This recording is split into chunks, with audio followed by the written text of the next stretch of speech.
सोमवार व्रत कथा। ओम नमः शिवाय। भक्तजनों, पौराणिक ग्रंथों के अनुसार सोमवार का दिन भगवान शिव को समर्पित है। शिव स्वभाव से भोले भंडारी कहे जाते हैं, इसीलिए उन्हें प्रसन्न करने और उनकी कृपा पाने के निहितार्थ किए गए सोमवार के व्रत को सर्व सुख प्रदायी माना जाता है।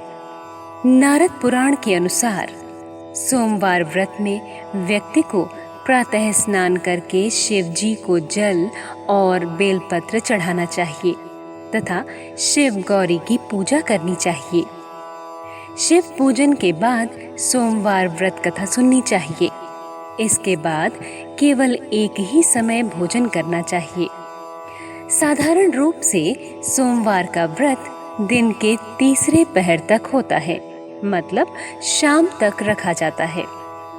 सोमवार व्रत 3 प्रकार का होता है: प्रति सोमवार व्रत, सौम्य प्रदोष व्रत और 16 सोमवार का व्रत।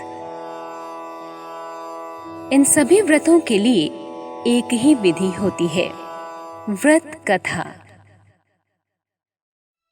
एक समय की बात है, किसी नगर में एक साहूकार रहता था।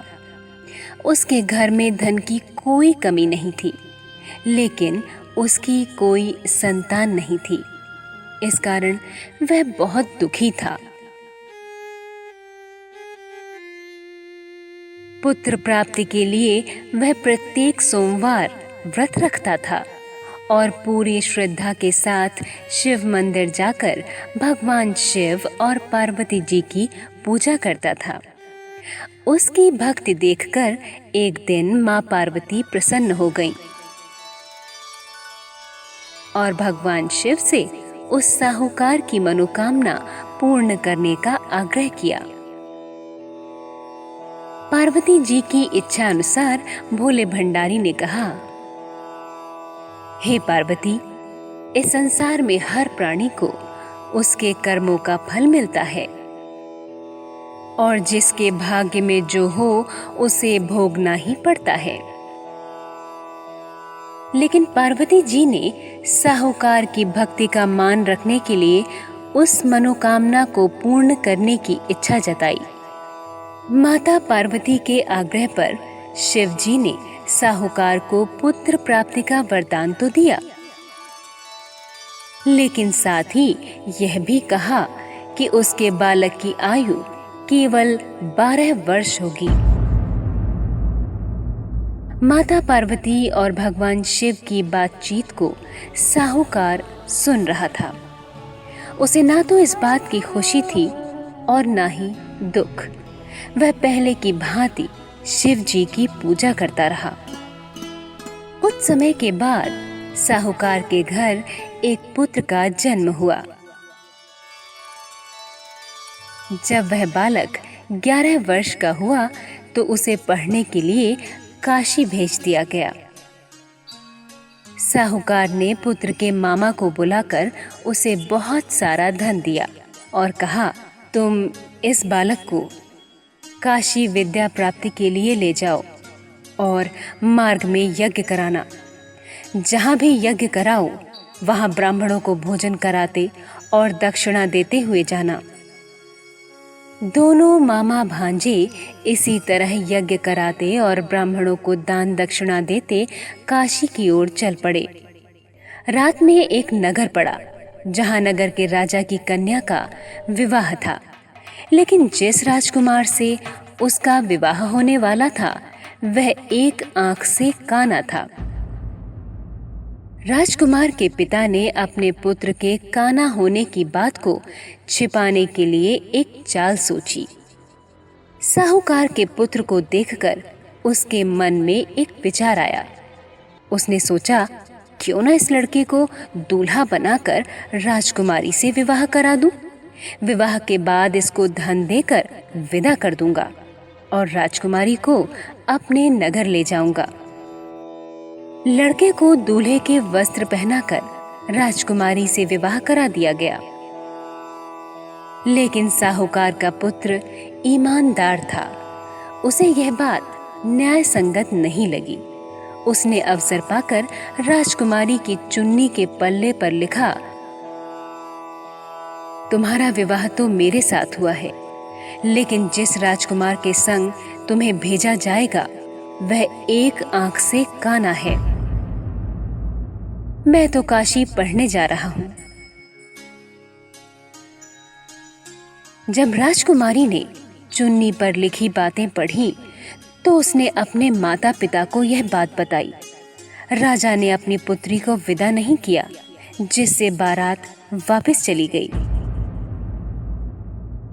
दूसरी ओर साहूकार का लड़का और उसका मामा काशी पहुंचे और वहां जाकर उन्होंने यज्ञ किया। जिस दिन लड़के की आयु 12 साल की हुई उसी दिन यज्ञ रखा गया। लड़के ने अपने मामा से कहा कि मेरी तबीयत कुछ ठीक नहीं है। मामा ने कहा कि तुम अंदर जाकर सो जाओ। शिव जी के वरदान के अनुसार कुछ ही देर में उस बालक के प्राण निकल गए। मृत भांजे को देख उसके मामा ने विलाप शुरू किया। संयोगवश उसी समय शिव जी और माता पार्वती उधर से जा रहे थे। पार्वती ने भगवान से कहा, स्वामी, मुझे इसके रोने के स्वर सहन नहीं हो रहे। आप इस व्यक्ति के कष्ट को अवश्य दूर करें। जब शिव जी मृत बालक के समीप गए तो वह बोले, यह उसी साहूकार का पुत्र है जिसे मैंने 12 वर्ष की आयु का वरदान दिया था। अब इसकी आयु पूरी हो चुकी है। लेकिन मातृभाव से विभोर माता पार्वती ने कहा, हे महादेव, आप इस बालक को और आयु देने की कृपा करें, अन्यथा इसके वियोग में इसके माता पिता भी तड़प तड़प कर मर जाएंगे। माता पार्वती के आग्रह पर भगवान शिव ने उस लड़के को जीवित होने का वरदान दिया। शिव जी की कृपा से वह लड़का जीवित हो गया। शिक्षा समाप्त करके लड़का मामा के साथ अपने नगर की ओर चल दिया। दोनों चलते हुए उसी नगर में पहुंचे जहां उसका विवाह हुआ था। उस नगर में भी उन्होंने यज्ञ का आयोजन किया। उस लड़के के ससुर ने उसे पहचान लिया और महल में ले जाकर उसकी खातिरदारी की और अपनी पुत्री को विदा किया। इधर साहूकार और उसकी पत्नी भूखे प्यासे रहकर बेटे की प्रतीक्षा कर रहे थे। उन्होंने प्रण कर रखा था कि यदि उन्हें अपने बेटे की मृत्यु का समाचार मिला तो वह भी प्राण त्याग देंगे।